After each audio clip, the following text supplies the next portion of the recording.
Hello. Hi. Welcome to... Welcome to... What do I call this? Well, I know for one thing, that it's I've never been nervous before. This is weird. I mean, my mouth isn't moving, that's one thing. But I've always stuck to a specific style, and... Oh, because... This is weird, because it's been a while. Huh. Well, welcome. Ladies and gents, lords, ladies, they, themies, everybody in between. Welcome to a little bit of a passion project of mine. This is a radio show that will be airing every 7, hopefully 7 p.m. AEST/6 p.m. JST every Friday, Saturday, Sunday. That will be covering mythology, poems, folklore, and any other sort of fiction, non-fiction, literature that primarily is in the public domain, so I can actually read it. But this will be, if you're familiar with my usual content, first off, hi, welcome back. And if you're just tuning in for the first time, well, hi. My name is Seira, and usually I'm a bit more energetic than I am right now, but many moons ago, I actually worked at a radio station. It was a community radio station, yes, but I hosted a program. I won't say what program specifically, to keep myself safe, but it was a program very similar to this, where I would read tales, fables, and other sorts of fables, literature, throughout human history. And so I decided, hey, well, it's the end of the week, I myself need a bit of winding down, and for those of you at home who also like to consume books, consume novels, consume short stories, consume whatever you may.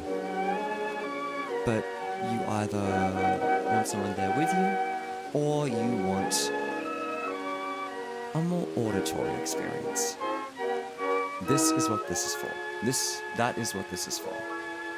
I am also a professional voice actor, and so hopefully I'm going to be able to wow you. Oh, thank you. Hopefully I'll be able to wow you, or amaze you, with my amazing, fantastic voice abilities. But even if you just pop in, no, this ain't for me, and that's okay. I put it under the ASMR tag because I don't exactly know what this clarifies as. Because entertainment there's no radio section under entertainment. But, nevertheless, what is this? Oh, as always, it is music. Okay, no problem. Hello. Welcome to the thing. Go down this. Let's go down. And feel free, hey, please, let me know, anyone in chat, either if you're here for the first time, or you're returning. If there's something a little bit too high, let me know. I'll turn it down. Easy peasy. Also, hello there. Hi, hello there. Dragon. Hello. I'm not forcing myself to speak. How do I say this? Because it's like, I don't know if I sound condescending right now. Usually I talk with a lot more energy, with a lot more oomph. But my chat likes when I speak in my deeper voice, and so I at least want to stay consistent, and also if I speak any louder, I feel like I'll break the experience. But I hope you're having a very nice day, very nice week. I don't know what time zone you're in, but I'm guessing it is the best one. Now that you're here, it's gonna be amazing. This is one person here, and that person is you. I hope you have fun. Because I won't let heck to the yeah. So, this show is meant to only go for an hour. I think or meant to go for 2 hours. Tonight I started a little bit later, because I had to get everything prepared. But I will stick to the schedule. So,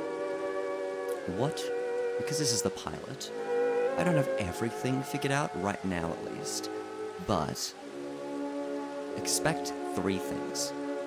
Uno is a nice welcome and nice start, chill, nice. I will read most likely some sort of poem or a 1 to 2 page thingamajig, whatever literature, whatever literature you classify as like very, very short. The second thing I'll read will be either some sort of creepypasta, some sort of like folklore. I really like yokai, and I actually bought a book recently on it. I'd have to see if I can reach out to the author of it, and if I get permission, then I can read it out loud for you. But the third thing, and this is probably the big thing, this is the big thing that is all revolving around. Yeah, I actually don't know much about creepypastas. I've known about creators, about tales like Jeff the Killer, Slenderman, I think, all that sort of stuff. I've known about at least that, but I'm not as cultured. And someone in my chat recommended it, and I took a bit of a deep dive, and this is cool. This is really nice. And if it's not folklore, if it's not a creepypasta, then depending on what it is, I might end up reading out some SCPs as well. I do also really like SCPs. So we'll figure out as we go, as long as you guys are here to, give me some feedback. And even if you aren't, I'll figure it out. It'll be nice. Thank you. I don't know what to pick for this. It was a kind of not a soul search. It was kind of a I don't know what it was. It was a time. It was I don't know. I just looked up I think I looked up classical music meme compilations because I wanted classical music. I knew that. But then I just sort of pivoted to just finding, like when I went through a playlist, just found a track that stood out to me. And because, partially because I want to be a little bit safer, but also because I personally really like a bit of an old-timey aesthetic when it comes to my horror or my darker tone things, I actually went with I don't remember the specific orchestral rendition, but I went to Project Gutenberg and I found the orchestral recording of this track. You can find it in the description below. And I really I also found a second rendition that is usable, but I don't know.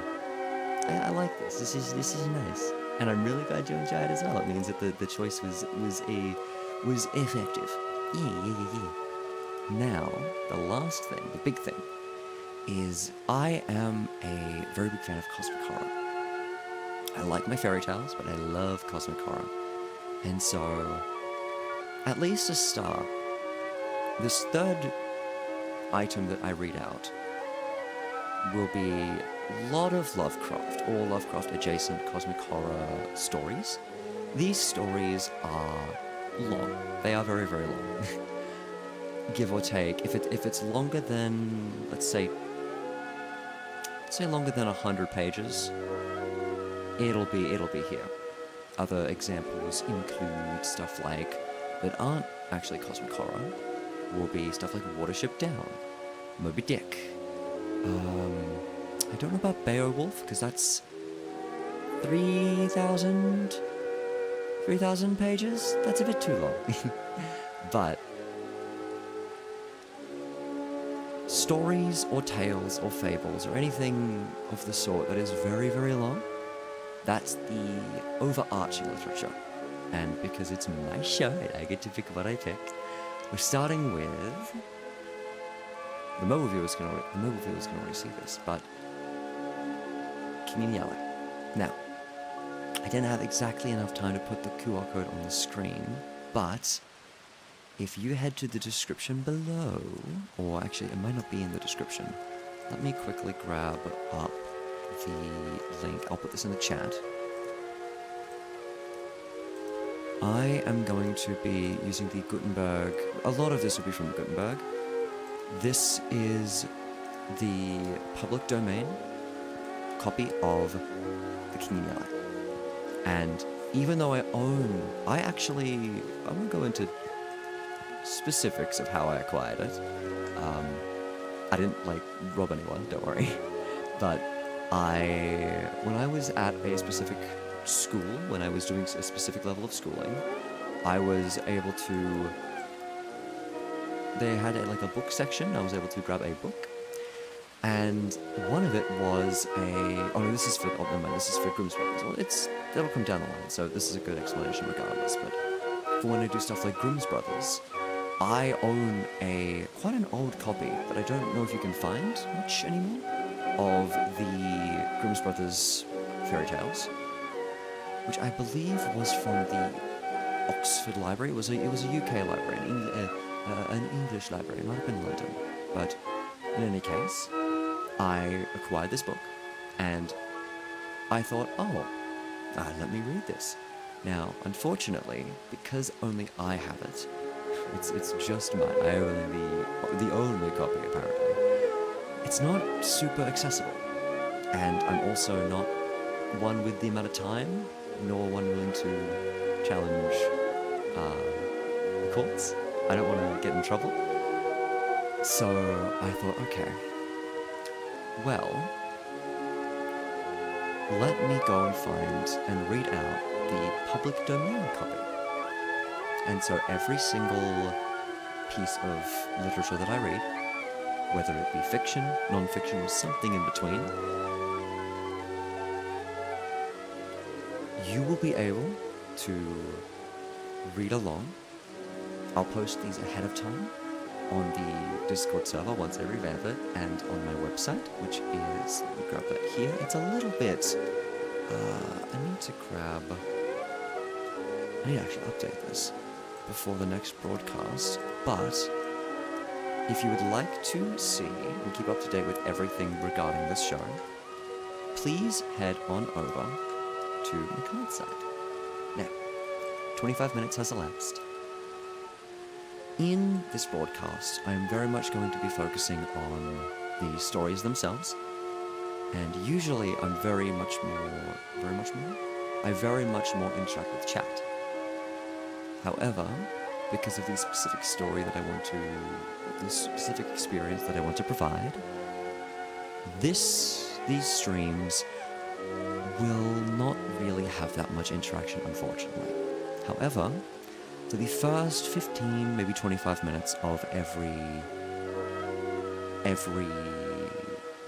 show, every episode, dedicate a little bit of time just to welcome you guys in, say hi, hear about your day, because this is all for you guys.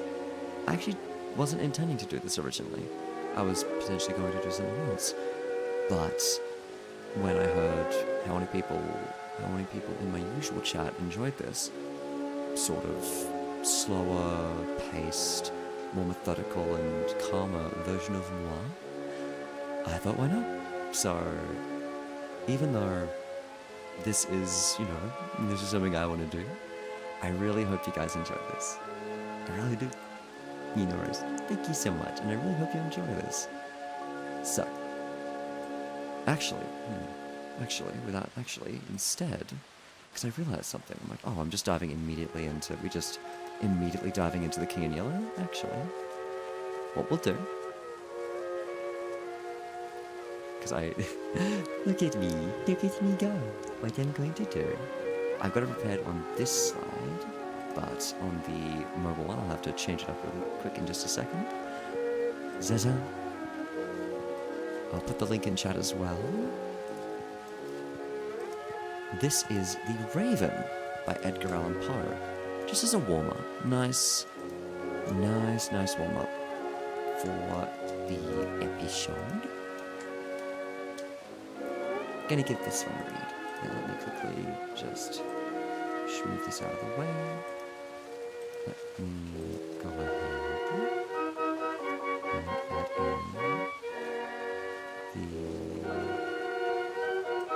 Ooh, that's a bit much. Here we go. There we go.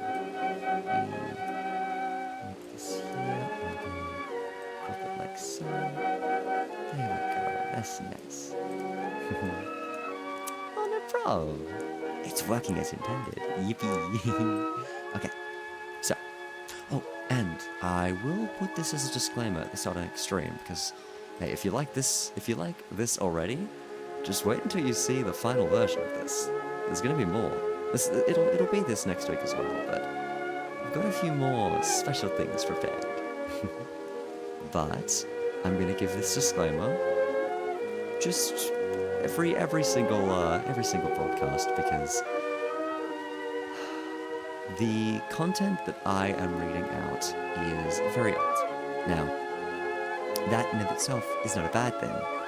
However, while I have got a list prepared just to make sure I don't trip up too harshly, some of the wording used in some of the vocabulary that the authors of the time used is not aged very well.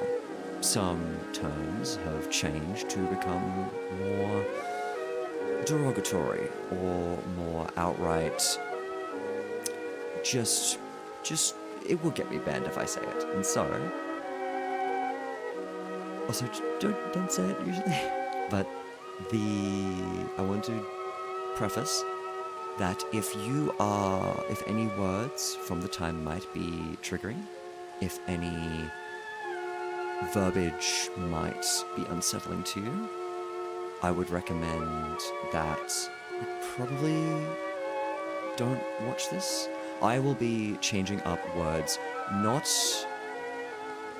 out of a... how do I say this? I will be changing words to fit the original intention of the author, just without the racism. That's what I'm going to be doing. And if there are words that are just... the terms have just changed, like a bundle of sticks, then I will say a bundle of sticks.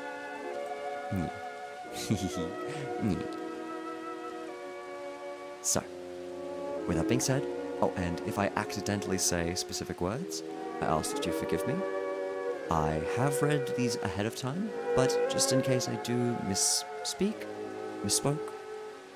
I ask that you be a little bit patient with me while I get my bearings. Now, without further ado, let us get into The Raven by Edgar Allan Poe. Once it loads. Alright.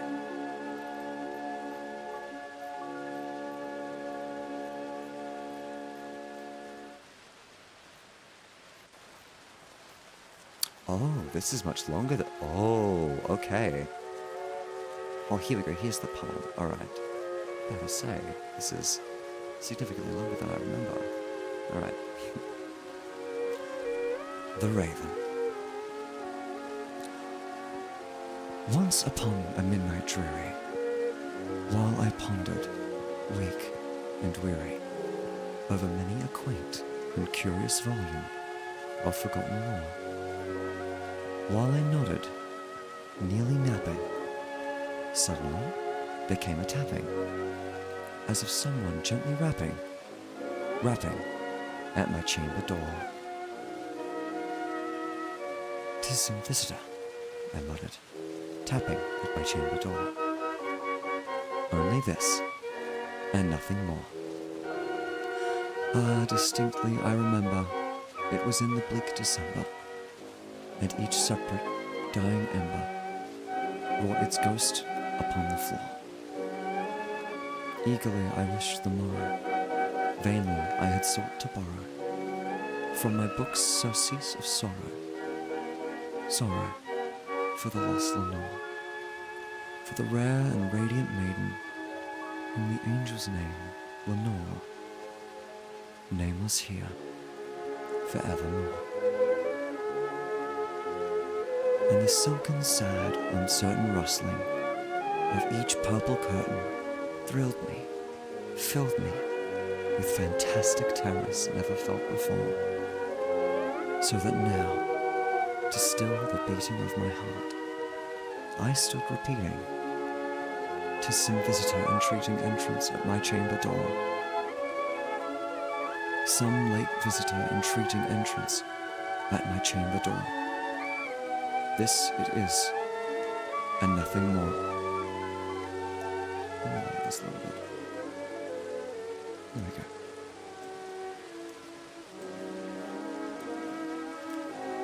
Presently, my soul grew stronger, hesitating then no longer. Sir, said I, or madam, truly your forgiveness I implore. But the fact is I was napping, and so gently you came rapping, and so faintly you came tapping, tapping at my chamber door, that I scarce was sure I heard you. Here I opened wide the door. Darkness there, and nothing more. Deep into the darkness, peering. Long I stood there wondering, fearing, doubting, dreaming dreams no mortal ever dared to dream before. Yet the silence was unbroken, and the darkness gave no token, and the only word there spoken was the whispered Lenore. This I whispered, and an echo murmured back the word, Lenore.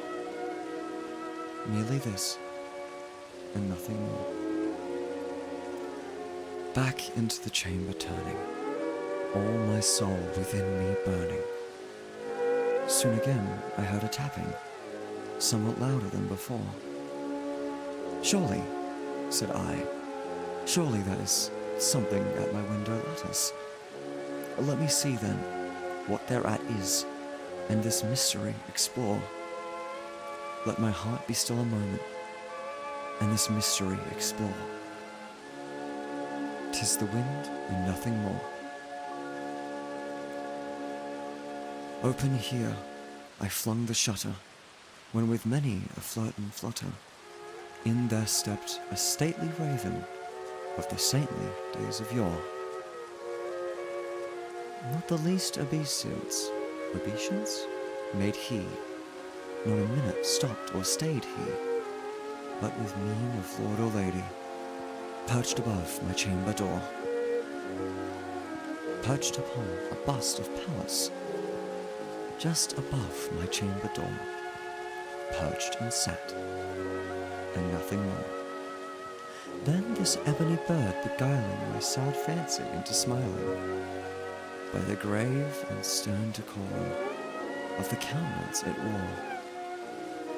Though thy crest be shorn and shaven, thou, I said, art sure no craven, ghastly grim and ancient raven, wandering from the nightly shore.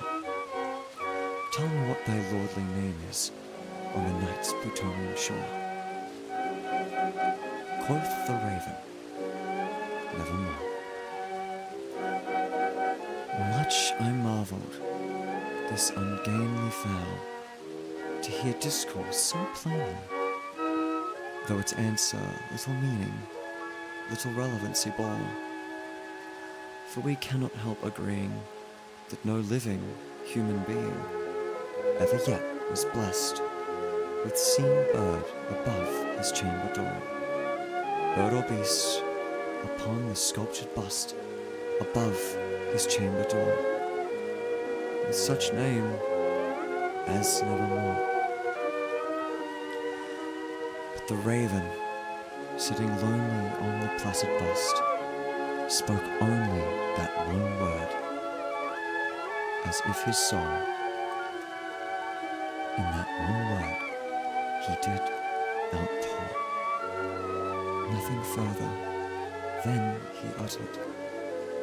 Not a feather, then he fluttered, till I scarcely more than muttered.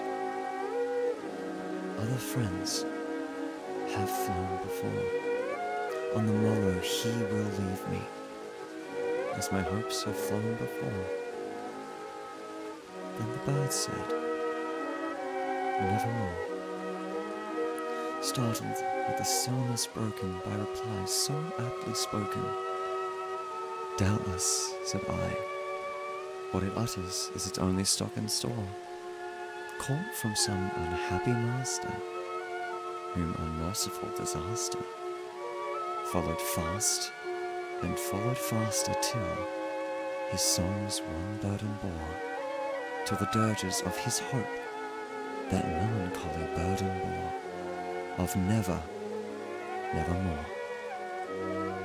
But the raven still beguiling all my sad soul into smiling, straight I wheel the cushioned seat in front of bird and bust and door. Then, upon the velvet sinking, I betook myself to linking fancy unto fancy, thinking what this ominous bird of yore, what this grim, ungainly, ghastly, gaunt, and ominous bird of yore meant in croaking nevermore. This I sat engaged in guessing, but no syllable expressing to the fowl whose fiery eyes now burned into my bosom's core. This and more I sat divining, with my head at ease reclining on the cushion's velvet lining, that the lamplight gloated o'er, but whose velvet violet lining, with the lamplight gloating o'er, she shall press nevermore. Then methought the air grew denser, perfumed from an unseen censer, swung by seraphim, whose footfalls tinkled on the tufted floor. Wretch, I cried, thy God hath lent thee, by these angels he hath sent thee respite, respite, and nepenthe from thy memories of Lenore. Quaff, oh quaff this kind nepenthe, and forget this lost Lenore. Quoth the raven, nevermore. Prophet, said I, thing of evil, prophet still, if bird or devil, whether tempest sent or whether tempest tossed thee here ashore, desolate, yet all undaunted, on this desolate land enchanted, on this home by horror haunted. Tell me truly, I implore, is there balm in Gilead? Tell me, I implore. Quoth the raven, nevermore. Prophet, said I, thing of evil, prophet still, if bird or devil, by that heaven that bends above us, by that God we both adore. Tell this soul with sorrow laden if, within the distant Aiden, it shall clasp a sainted maiden, whom the angel's name will know, clasp a rare and radiant maiden, whom the angel's name will know. Quoth the raven, nevermore. Be that word our sign of parting, bird or fiend, I shrieked, upstarting. Get thee back into the tempest and the night's Plutonian shore. Leave no black plume as a token of that lie thy soul hath spoken. Leave my loneliness unbroken. Quit the bust above my door. Take thy beak from out my heart, and take thy form from off my door. Quoth the raven, nevermore. And the raven, never flitting, still is sitting on the pallid bust of Pallas just above my chamber door. And his eyes have all the seeming of a demon's that is dreaming, and the lamplight o'er him streaming throws a shadow on the floor. And my soul, from out that shadow that lies floating on the floor, shall be lifted nevermore.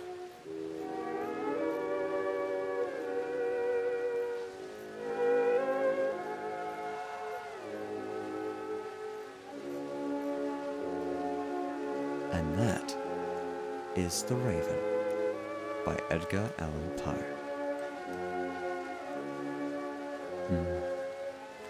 Now, oh hello, welcome in. Now, part of me would like to say, oh, I know all these texts, the meaning behind them. I know all of the meaning of what I'm saying. But I'm also kind of figuring it out as I'm going along. My acting training is definitely helping me understand the lines at a moment's notice. But I'm gonna be honest, I understood enough, and I think this was about a man's grasp on reality, taking in the form of a raven, or the raven driving him slowly mad. I think I might not have understood the entire thing, so feel free to let me know what it means. But I think the reason why, aside from teachers and professors almost shoving this poem down our throat in early schooling so we know what it is, it's also, even if you don't know what it is, it's so well written that you can understand it even without full context or knowledge. I think that a good poem it doesn't have to be philosophical. It can be funny, it can be a bit goofy. But I think that if you want to put a lot of meaning into something, a poem is a very good way to do that. I know.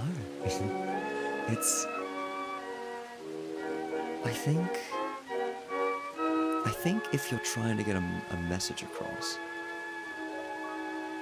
and you really, it's like the poems are the novels of the short form world. They're really nice to get across a message. That's kind of is, kind of isn't. I'm kind of putting out keywords and phrases right now, but pardon me? That was a lot longer than I thought it would be. For some reason, I mixed up this and The Jabberwocky by Lewis Carroll. So I was like, oh, it's very long. But while we only have 15 minutes left, unfortunately, what I'll do, I think, to make up for being a little bit late, I'll look at it right now, just to check how long it is. Let's see. Alright. This is a long boy. But I think I'd be okay to read this. Now, this is probably one page, not a chapter. But I think that it's enough to fill out the rest of the time. And we can immediately go off of it next week. We are now going to read this segment, I guess this arc's main literature, because once I have finished this, I'll be uploading this to a separate YouTube channel in segments, so that if you just want to listen to one specific story from a 2-hour period, then you can. But because there's different main literature, oh, this is a good idea that I just thought of on the spot. Choose a main piece of literature, and then I will be reading stories that relate to that. But primarily I'm putting this into arcs, so that if you know what the main piece of literature is, in this case it is The King in Yellow, then it will not take you long, because this will all be sorted, honestly, more thoroughly than most of my things. I want to make this as convenient for you guys as possible, and I want you guys to enjoy yourselves, especially after such a hard week. You guys deserve it. You guys deserve to relax a bit. Round 2? Yeah. Alright. So. Now. If you... Thank you. Thank you very much. Now. link to this piece of literature, The King in Yellow, by Robert W. Chambers? Yes. I have put the link to this in the chat. Once again, this is the Project Gutenberg version of The King in Yellow. It is the original story, simply translated into text, or simply into an online webpage. Also, I should have mentioned this at the beginning, but just in case, and I'll mention this again at the beginning of the next stream, but if you'd like to access this, because the link is to just the page, what you need to do, it's okay, you're getting through this, you're doing great. What you need to do is head to the Project Gutenberg link that I sent, and then click the Read Now option. I do not have a Kindle. I believe all of these are the same version, but to access this, all you need is the Read Now button. And next stream, there is a QR code to immediately get to this page. So at the start of the next stream, you will see at the bottom left the QR code to scan, and you will just be able to scan that and immediately get to reading along with me. So, with that being said, let's get right into it. Thank you so much. Let's go. Alright. I'm having a lot of fun. This is really nice. Alright. So, with that being said, here is the start of The King in Yellow. The King in Yellow is a series of short stories by Robert W. Chambers, originally published in 1895. It is made up, it consists of 1, 2, 3, 4, 5, 6, 7, 8, 9, 10 separate stories within.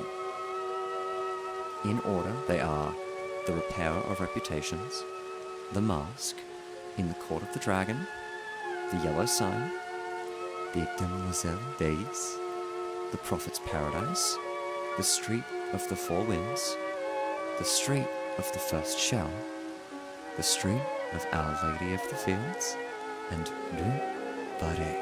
I have probably butchered that last word. I am super sorry. But today, I will be starting The Repairer of Reputations. Read along, get a drink, get some food, relax, and let's get into page 1. The Repairer of Reputations. This is where I butchered the French. Mes raisons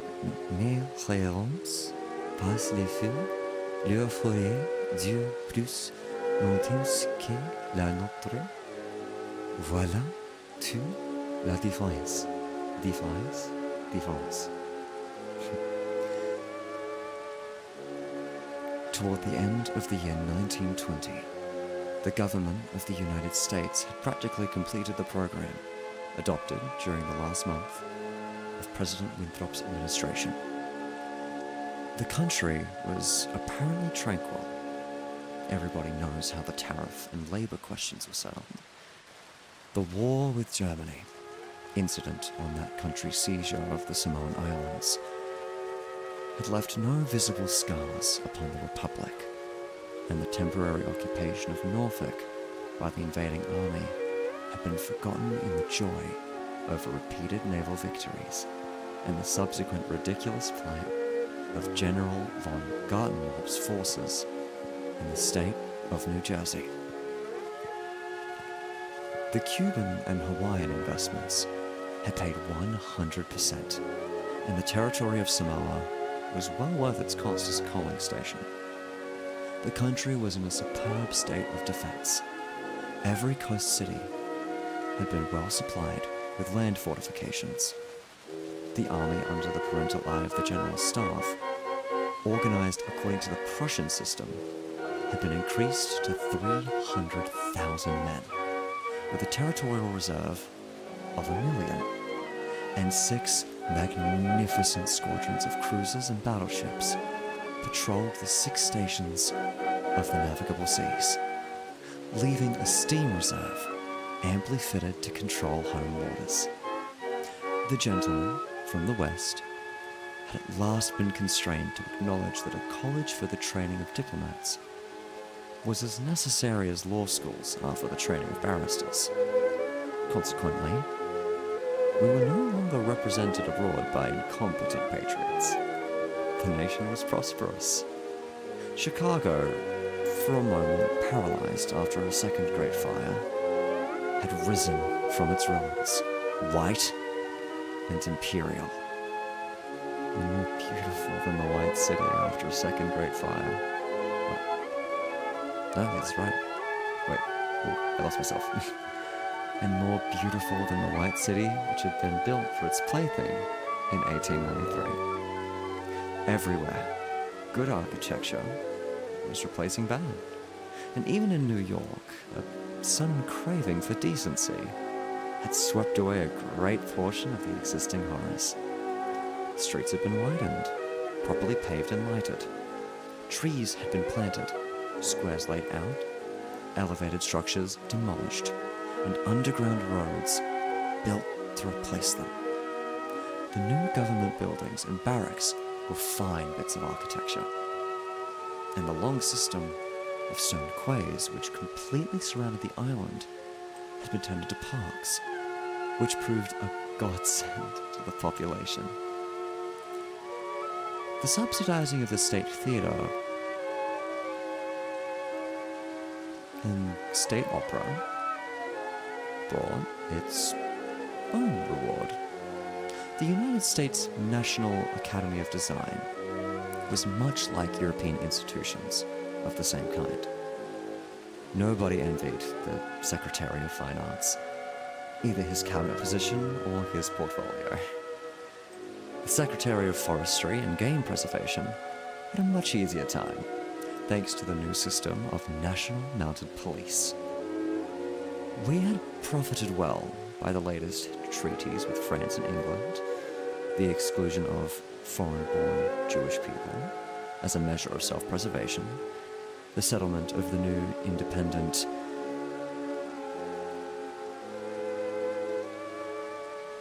indigenous state of Swanee, the checking of immigration, the new laws concerning naturalization, and the gradual centralization of power in the executive all contributed to national calm and prosperity. When the government's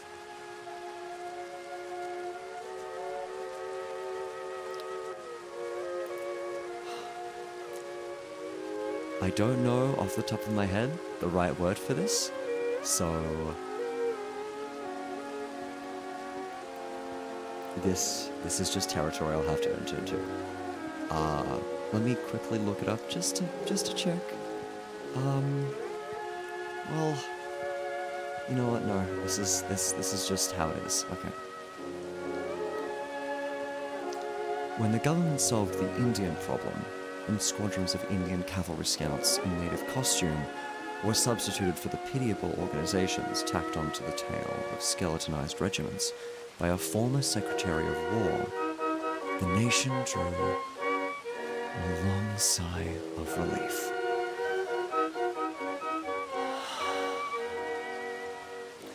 When, after the colossal congress of religions, bigotry and intolerance were laid in their graves, and kindness and charity began to draw warring sects together, many thought the millennium had arrived.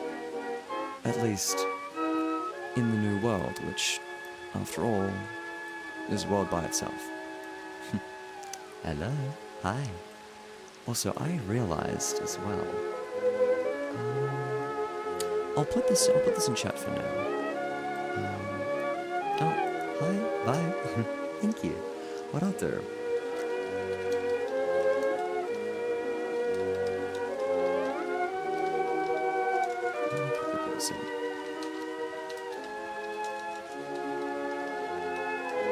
Let me put this in real quick. Right.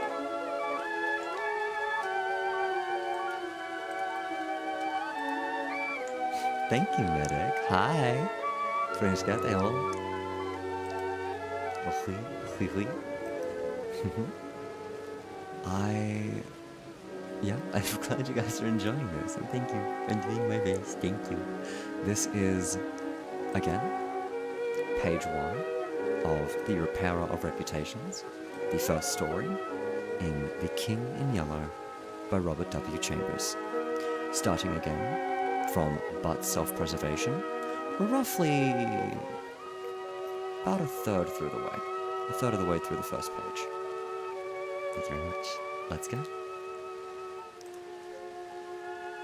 But self-preservation is the first law, and the United States had to look on in helpless sorrow as Germany, Italy, Spain, and Belgium writhed in the throes of anarchy, while Russia, watching from the Caucasus, stooped and bound them one by one. In the city of New York, the summer of 1899 was signalized by the dismantling of the elevated railroads. The summer of 1900 will live in the memories of New York people for many a cycle. The Dodge statue was removed in that year. In the following winter began that agitation for the repeal of the laws prohibiting suicide, which bore its final fruit in the month of April 1920, when the first government lethal chamber was opened on Washington Square.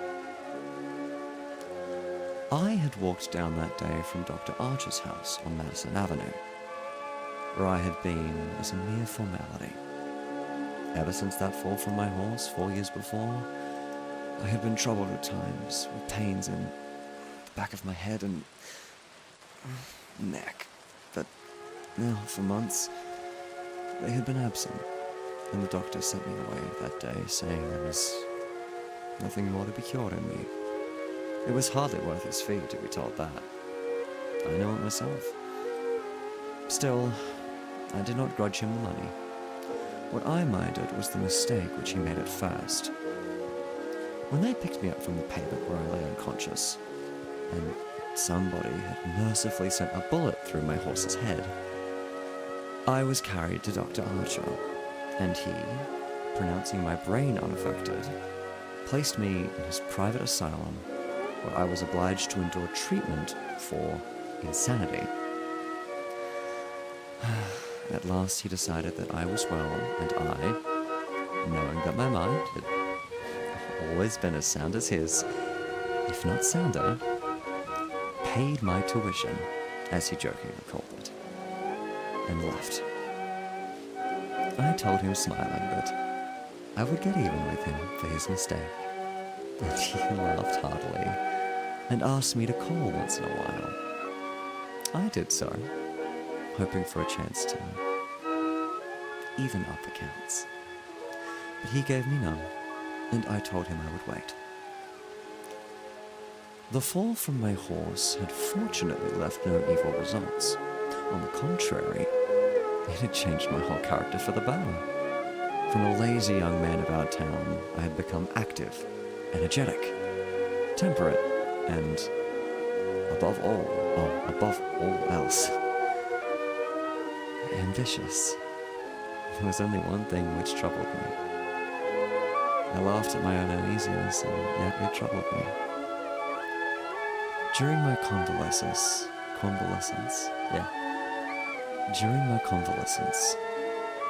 I had bought and read for the first time The King in Yellow. I remember, after finishing the first act, that it occurred to me that I had better stop. I started up and flung the book into the fireplace. The volume struck the barred grate and fell open on the hearth in the firelight. If I had not caught a glimpse of the opening words in the second act, I should never have finished it. But as I stooped to pick it up, my eyes became riveted to the open page, and with a cry of terror, or perhaps it was of joy so poignant that I suffered in every nerve, I snatched the thing out of the coals shaking to my bedroom, where I read it and reread it and wept and laughed and trembled with the horror which at times assails me yet. This is the thing that troubles me, for I cannot forget Carcosa, where black stars hang in the heavens, where the shadows of men's thoughts lengthen in the afternoon, and the twin suns sink into the lake of Hali, and my mind will bear forever the memory of the pallid mask. I pray God will curse the writer, as the writer has cursed the world with this beautiful, stupendous creation, terrible in its simplicity, irresistible in its truth. A world which now trembles before the king in yellow.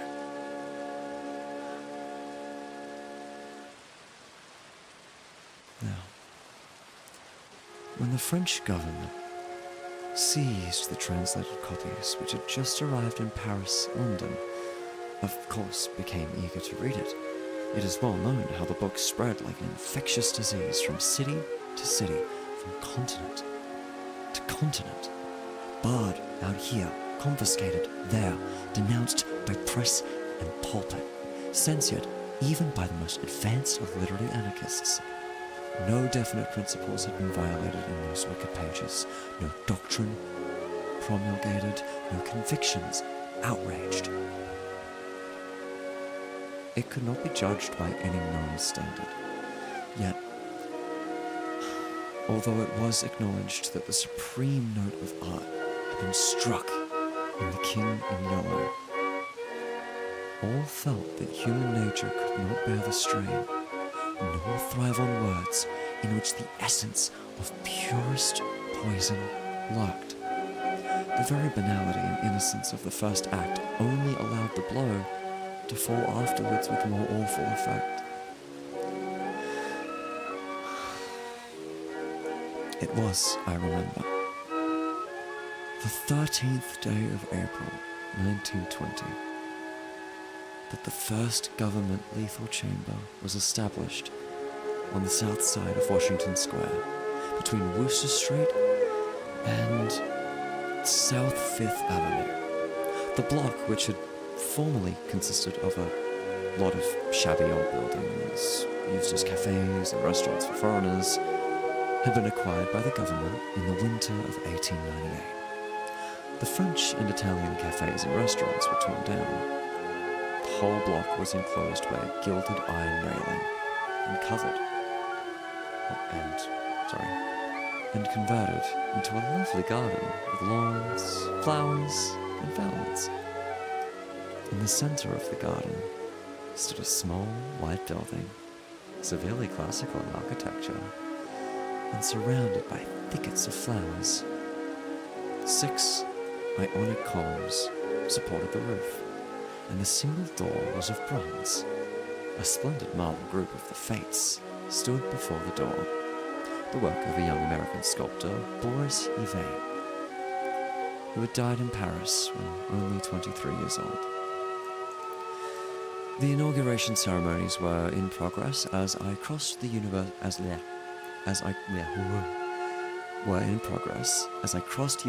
Place and entered the square. I threaded my way through the silent throng of spectators, but was stopped at 4th Street by a cordon of police. A regiment of United States Lancers were drawn up in a hollow square round the lethal chamber. On a raised tribune facing Washington Park stood the governor of New York, and behind him were grouped the mayor of New York and Brooklyn, the inspector general of police, the commandant of the state troops, Colonel Livingston, military aide to the President of the United States, General Blount, commanding at Governor's Island, Major General Hamilton, commanding the garrison of New York and Brooklyn, Admiral Buffby of the fleet in the New York River,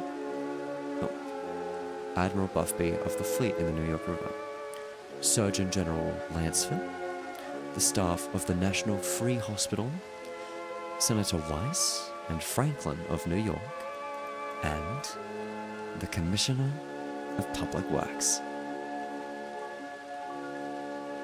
The Tribune was surrounded by a squadron of hussars of the National Guard. Oh, off-center. Oh, nande. Oh, whoa. My model is Ladine. What the? Whoa. That's, the king nearly got me, guys. I need to sit up a bit more, because my mic must have been blocking it. Thank you, Dana. Appreciate it. Thank you. Now, where was I? Before I was rudely interrupted by technological issues. See, this is why we're going back to the old style. Because hopefully that won't break. Nah, it's okay. Let me see about it. Here we go. We are about 4 paragraphs away from the end of page 1 of The Repairer of Reputations, starting at the Governor. The Governor was finishing his reply to the short speech of the Surgeon General. I heard him say, "The laws prohibiting suicide and providing punishment for any attempt at self-destruction have been repealed. The government has seen fit to acknowledge the right of man to end an existence which may have become intolerable to him. Through physical suffering or mental despair, it is believed that the community will be benefited by the removal of such people from their midst. Since the passage of this law, the number of suicides in the United States has not increased. Now, the government has determined to establish a lethal chamber in every city, town, and village in the country. It remains to be seen whether or not that class of human creatures from whose desponding ranks new victims of self-destruction fall daily will accept the relief thus provided." He paused and turned to the white lethal chamber. The silence in the street was absolute. There, a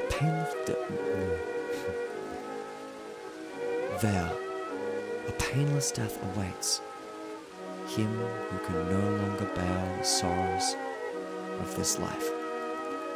If death is welcome, let him seek it there. Then quickly turning to the military aide of the president's household, he said, "I declare the lethal chamber open." And again, facing the vast crowd, he cried in a clear voice, "Citizens of New York and of the United States of America, through me, the government declares the lethal chamber to be open." The solemn hush was broken by a sharp cry of command. The squadron of hussars filed after the governor's carriage. The lancers wheeled and formed along Fifth Avenue to wait for the commandant of the garrison, and the mounted police followed them. I left the crowd to gape and stare at the white marble death chamber, and, crossing South Fifth Avenue, walked along the western side of that thoroughfare to Bleecker Street. Then, we turned to the right and stopped before a dingy shop which bore the sign, Hawberk Armorer. I glanced in at the doorway and saw Hawberk busy in his little shop at the end of the hall.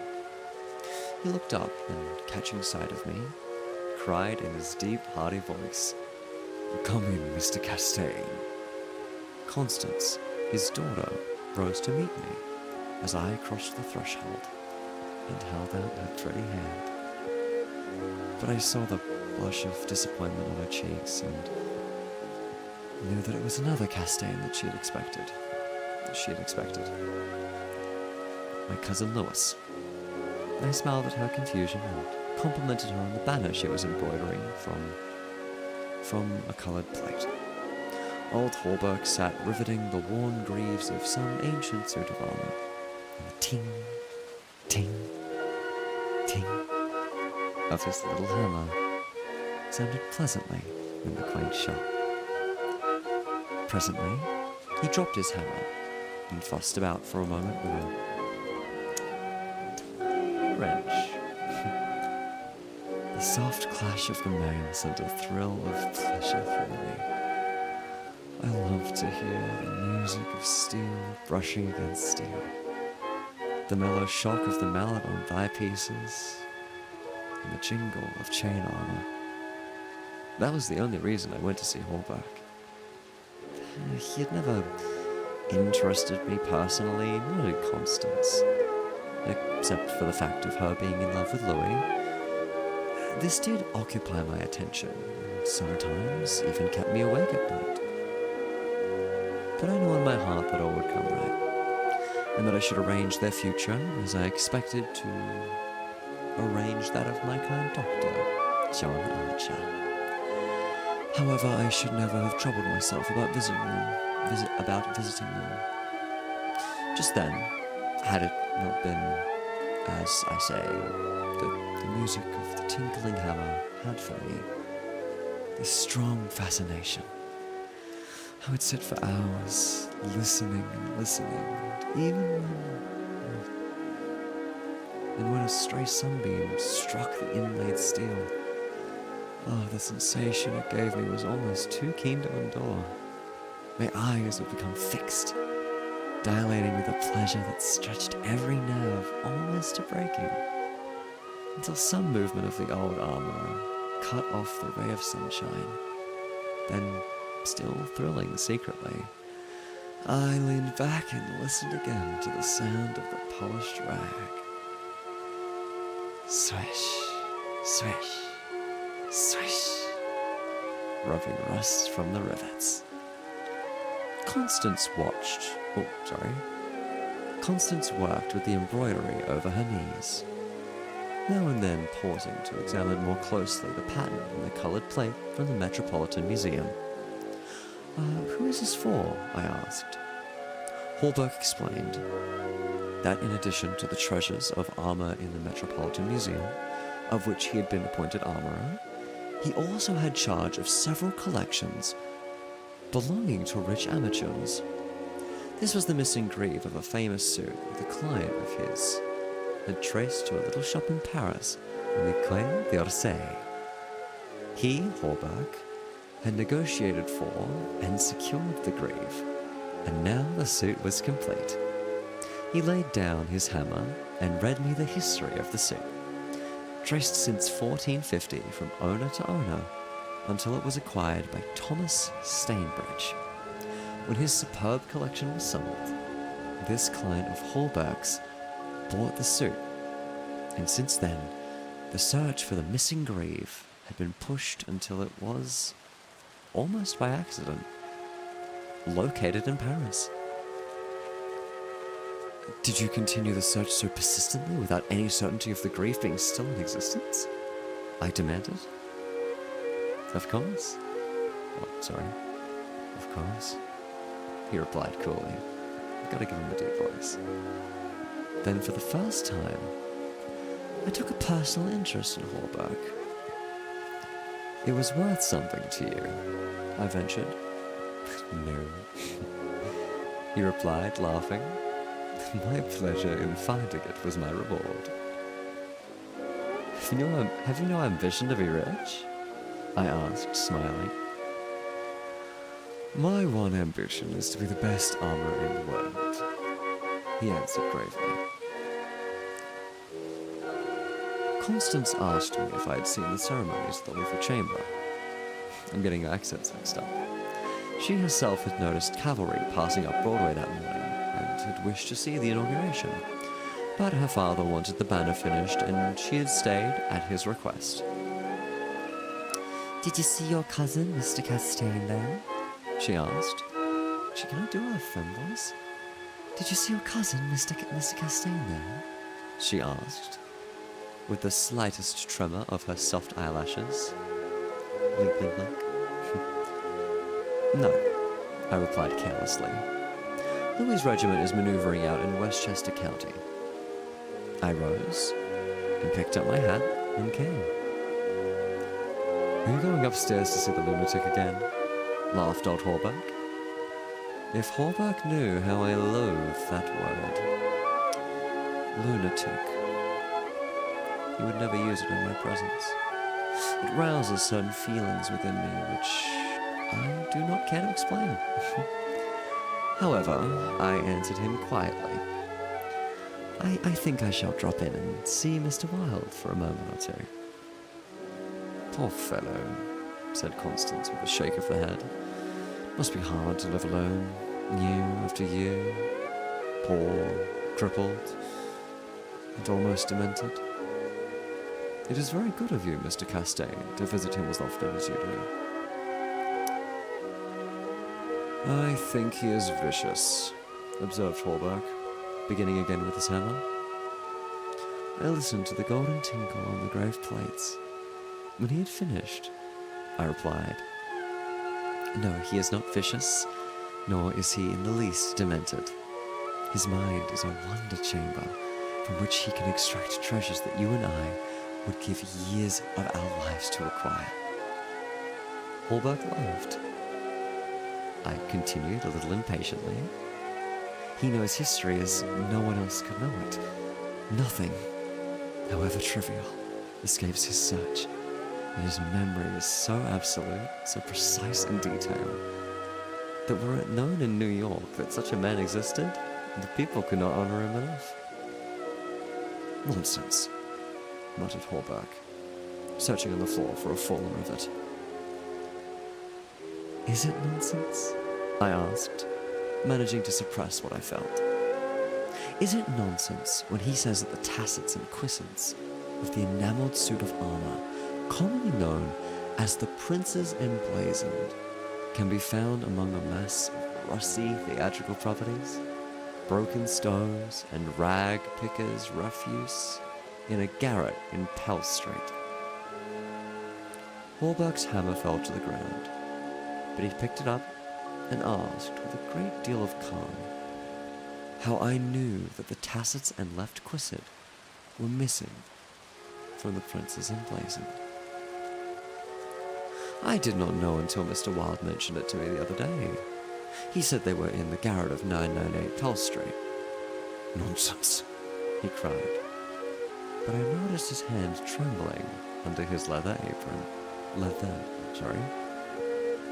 But I noticed his hand trembling under his leathern apron. Is this nonsense too? I asked pleasantly. Is it nonsense when Mr. Wilde continually speaks of you as the Marquis of Avonshire, and of Miss Constance? I did not finish, for Constance had started to her feet with terror written on every feature. Hawberk looked at me and slowly smoothed his leather apron. And slowly smoothed his leathern apron.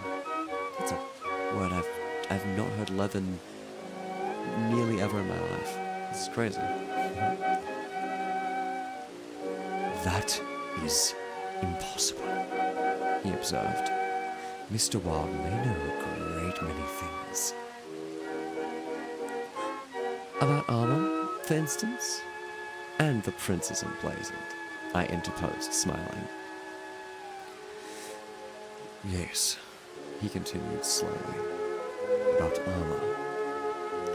Also, maybe, but he is wrong in regard to the Marquis of Avonshire, who, as you know, killed his wife's traducer years ago, and went to Australia, where he did not survive his wife.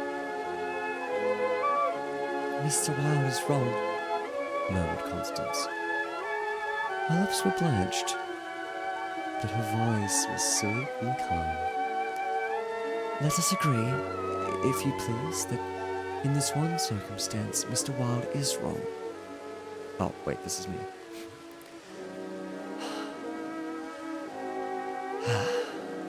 let us agree, if you please, that in this one circumstance, Mr. Wilde is wrong, I said. And that is the end of page 1 of The Repairer of Reputations, which, looking at this here, granted the poem was about 15-20 minutes long. I didn't think it would take that long, mainly because I didn't clock exactly how long it would be. But that is a pretty solid amount of time for the main story, I think.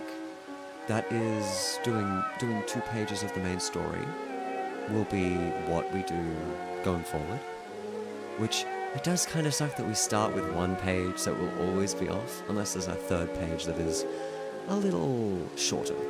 But the length of that poem of The King and Yellow, that will be roughly, the poem of The Raven by Edgar Allan Poe, that will be roughly as long as the short story is going to be. And I also realize what I can do, because I've been struggling to decide on what poem would I pick. But if I pick a poem related to the theme of the short story / piece of folklore, which is then related to the main story, that could be nice.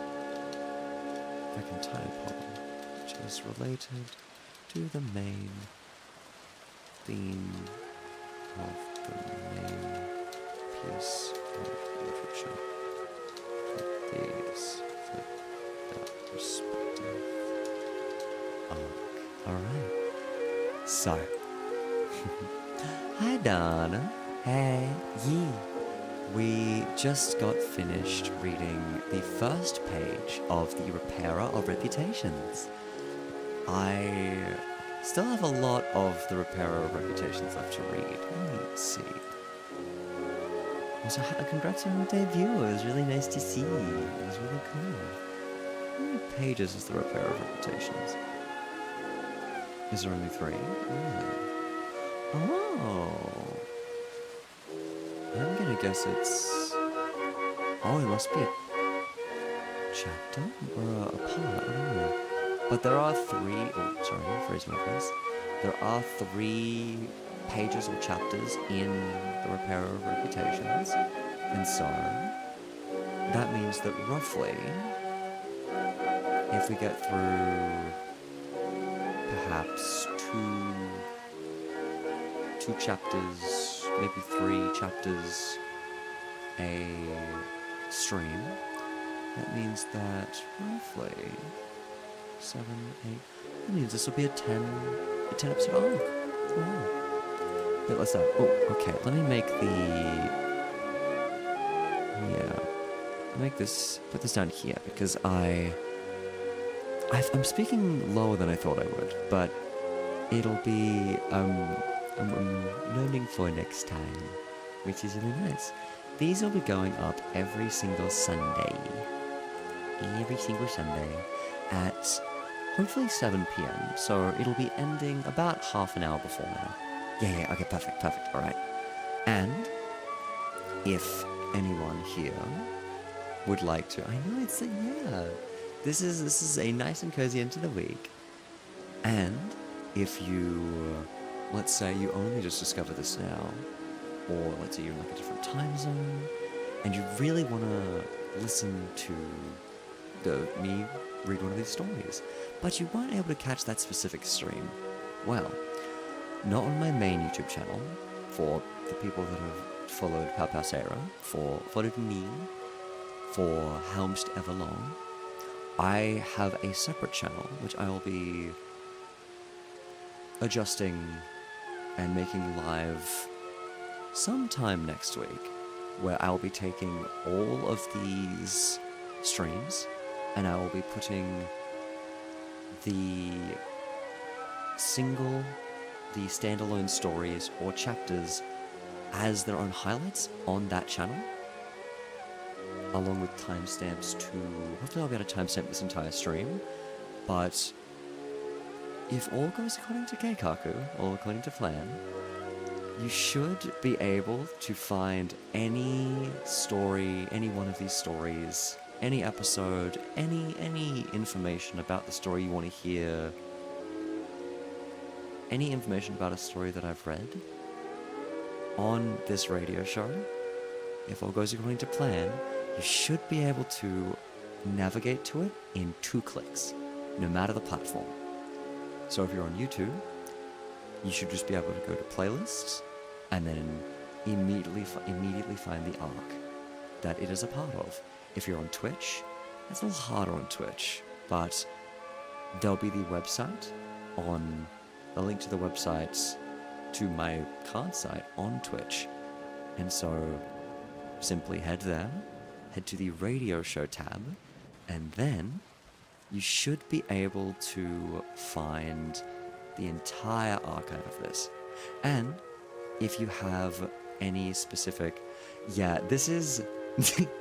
I am slowing down my talking, and I'm actually having to think about what words I choose, which is really... it's definitely new. But... And I hope this is... I hope non-ADHD Seira is still just as good as regular Seira. But if the higher my voice goes, the more ADHD I get. Nice. But the...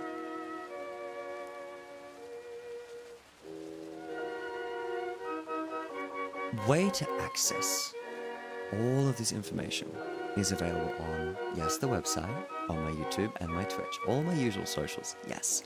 But if you want to recommend me read anything, if you've got a burning story in your brain that you really want me to read, that is public domain, that would fit the theme, and that you think I would also enjoy, then simply head to the Discord server link in the description, in the description, and you should be able to find a text channel for it.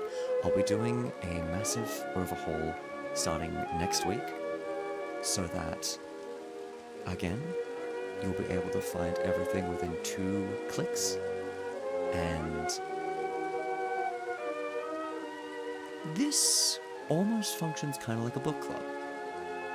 Obviously no spoilers, of course. We might do an extra stream after a main piece of literature is done, as almost like a book club review of sorts. But if you really like literature, then again, the Discord server will be your best friend.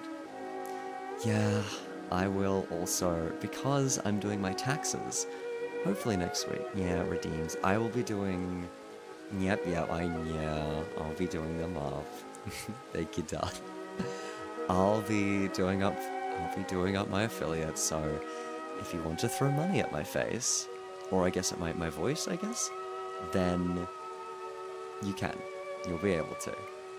Because apparently they're rolling out pre-roll ads. Oh wait, your emoji's really cute. Oh nice. I didn't realize that the Bikudana emoji is also in the chat. Thank you for going. Woo, yeah. I would make really big loud woo sounds right now, but I've got a vibe, I've got to stick to it. But yes, I will set that up next week. I will. It'll happen. I know I keep putting it off. But leading into the last point, this is the pilot episode. This isn't even all I've got to show. I'm not going to move it because I don't want to risk breaking OBS, because I've got a lot of plugins running, and if I move one thing, then it breaks everything. It has the potential to break everything else. Yeah. I hope you do. I will be going live every Sunday at 7 p.m. AEST, so 6 p.m. JST, for exactly 2 hours. Again, this is the pilot episode, so everything's kind of a bit experimental, and it will be like that for a while. But I have some more stuff planned. There are some other slides I've got on here This stream will be very much about being a bit more cozy compared to my usual stuffs, but also I want to really lean in. I want to give you guys. I want to lean into the immersion. This will be a very immersive experience. There should be, I guess to give a little tease, next week, there should be a little bit of an intro cutscene that will persist throughout this arc. They might change depending on the arc. They might stay the same. Who knows? You'll have to tune in to find out. Yeah, you'll have to tune in to find out. On either Twitch, YouTube, horizontal, or YouTube, vertical. If you're short to your main deal, I stream vertically. If your main jam is just watching me on the second monitor, then the horizontal is your best bet. That's on YouTube, on Twitch, and again on YouTube, Shorts. youtube.com/@PowPowSeira and twitch.tv/PowPowSeira. Find me on Twitter @PowPowSeira or join the Discord server. Thank you so much for watching. I'm very much looking forward to next week. Stay safe, because I gotta see you next week. I want you to be safe, okay? So hydrate, stay safe, stay awesome, and I will see you guys next week at the very same time for another episode of this radio show. And don't get fooled by any spirits now you're here. I have no idea why you would, but some part of me has a feeling that something, I'm not saying what, but something might be around the corner very soon. Take care, everyone. Bye-bye. I'll see you next week. Ciao.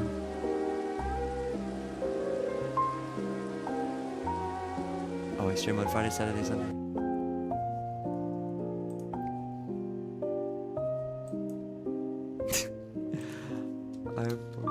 Oh wait, yes, you can. Oh, sorry. I forgot to mention. Almost. I stream every Friday, Saturday, Sunday. I said the times, but not the days. Yeah, Friday, Saturday, Sunday.